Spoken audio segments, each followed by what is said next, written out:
Hello student, आज हम class 10 के जीव विज्ञान के फर्स्ट लेसन जिसका नाम है जियो प्रोग्राम लाइफ प्रोसेस, उसका नेक्स्ट टॉपिक है निलंबित कोशिकाएं या रुधिर कणिकाएं, जिन्हें इंग्लिश में बोलते हैं ब्लड कॉर्पस्कल्स। तो इससे पहले हमने रुधिर के बारे में पढ़ा, रुधिर क्या होता है, रुधिर में क्या क्या पाया जाता है। तो जो निलंबित कोशिकाएं या रुधिर कणिकाएं होती हैं, ये भी कहाँ पाई जाती है भाई? रुधिर में ही पाई जाती है। इससे पहले हमने पढ़ा रुधिर प्लाज्मा किसे कहते हैं उसके बारे में। लेकिन जो आज हम पढ़ने वाले हैं निलंबित कोशिकाएं या रुधिर कणिकाएं या ब्लड कॉर्पस्कल्स।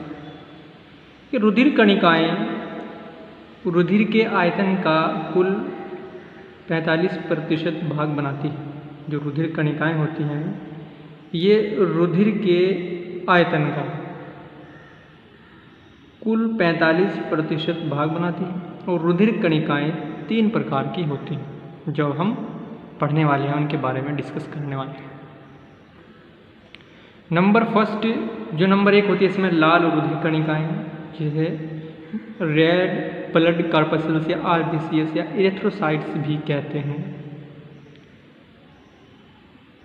इसके बारे में पढ़ते हैं। लाल रक्त कणिकाएं, देखिए रक्त जो होता है उसका नाम रुधिर भी होता है, खून भी होता है, ब्लड भी होता है। तो लाल रक्त कणिकाएं रक्त में सबसे अधिक संख्या में पाई जाने वाली कणिकाएं होती हैं। इनकी संख्या स्वस्थ वयस्क पुरुष में 50 लाख प्रति घन मिलीमीटर तथा महिला में 45 लाख प्रति घन मिलीमीटर होती है।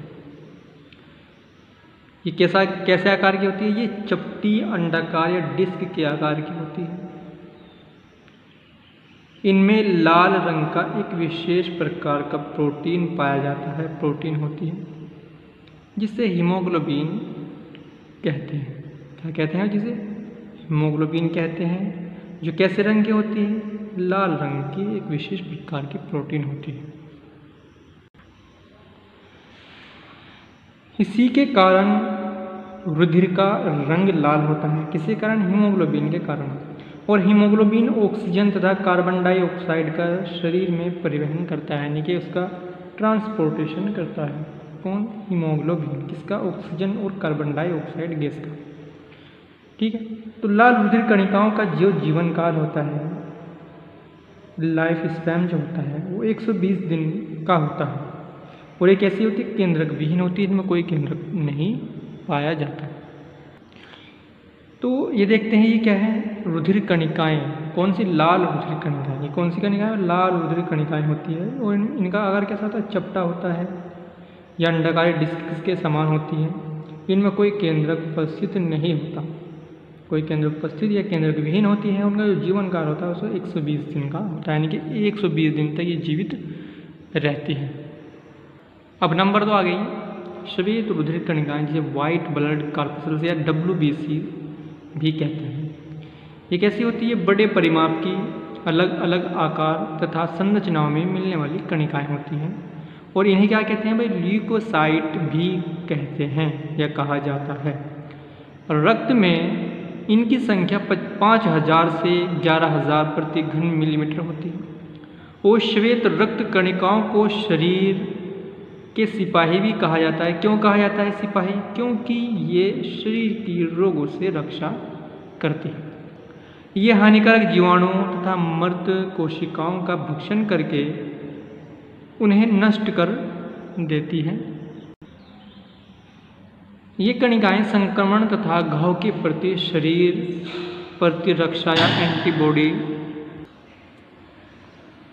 ये हानिकारक जीवाणु तथा मृत कोशिकाओं का भक्षण कर उन्हें क्या करती है? वह नष्ट कर देती है। ये कणिकाएं संक्रमण तथा घाव के प्रति शरीर प्रतिरक्षी या एंटीबॉडीज का निर्माण करती है। जब हमारे शरीर के अंदर क्या होता है? संक्रमण हो जाता है, घाव हो जाता है, तो ये क्या करती हैं? के प्रति, यानी घाव या संक्रमण के प्रति शरीर में प्रतिरक्षी या एंटीबॉडीज़ का निर्माण करती हैं। और इनमें स्पष्ट केंद्रक पाया जाता है। और इनका जो जीवन काल होता है 2 से 6 दिन का होता है। कितने दिन का होता है भाई? 2 से 6 दिन का होता है। और हमारे शरीर की रोगों से रक्षा करने का कार्य भी करती है। कौन? श्वेत रुधिर कणिकाएं, WBC। तो स्टूडेंट ये क्या है? श्वेत रक्त कणिकाएं होती हैं जो 5 प्रकार की होती हैं। इनके बारे में मैंने लिखा नहीं, लेकिन इनका डायग्राम बना दिया है, तो इन्हें अपनी बुक में अच्छी तरीके से बनाना है। तो ये 5 प्रकार की होती हैं और इनमें क्या होता है? केंद्रक भी पाया जाता है कि ये इस तरह की होती है। इसे मोनोसाइट्स कहते हैं, ये लिम्फोसाइट्स होती है, न्यूट्रोफिल्स होती है, इओसिनोफिल्स होती है और बेसोफिल। ठीक है। और ये क्या है? सारी श्वेत रक्त कणिकाएं। क्या है भाई? सारी की सारी श्वेत रक्त कणिकाएं। ये क्या होगी? इओसिनोफिल्स, ये बेसोफिल्स होगी, और ये क्या? ये सारी क्या है? श्वेत रक्त कणिकाएं जो हमारे ब्लड के अंदर पाई जाती है। इस आगे देखते हैं हम रुधिर प्लेटलेट्स। तो स्टूडेंट नंबर 3 पाते हैं हम रुधिर प्लेटलेट्स या ब्लड प्लेटलेट्स। ये केवल स्तनधारियों में पाई जाती है। कहाँ पाई जाती है भाई? स्तनधारियों में, केवल स्तनधारियों में पाई जाती है और इनमें केंद्रक नहीं होता। इनका जीवन काल कितना होता है? 2 से 4 दिन का होता है और ये रुधिर का थक्का जमा देती है। क्या कार्य करती है रुधिर प्लेटलेट्स? जब हमारे शरीर में कहीं चोट लग जाती है तो उसके ऊपर क्या करती हैं? ये रुधिर का थक्का जमाती है, रुधिर को रोकने का कार्य करती है, जिससे रुधिर की हानि नहीं होती तथा शरीर में घाव से होकर धूल जीवाणु में आदि भी प्रवेश नहीं करते। जब चोट लगती है हमारे शरीर में कहीं तो क्या होता है? ये रुधिर का थक्का जमा देती है, ठीक है ना, जिससे जो जहाँ पर घाव हुआ शरीर के अंदर वहाँ से क्या नहीं जा सकते? धूल जीवाणु आदि भी प्रवेश नहीं करते। तो जो रुधिर प्लेटलेट्स होती हैं ये रुधिर का थक्का जमाने का कार्य करती है, जिससे हमारे शरीर के अंदर ब्लड या रुधिर की हानि नहीं होती या नुकसान नहीं। तो ये था स्टूडेंट आज रुधिर कोशिकाएं या रक्त कणिकाएं, रुधिर कणिकाएं के बारे में। इन्हें अच्छी तरीके से पढ़ना है और रिवाइज भी करना है और अपनी नोटबुक में अच्छी तरीके से इन्हें लिखना भी।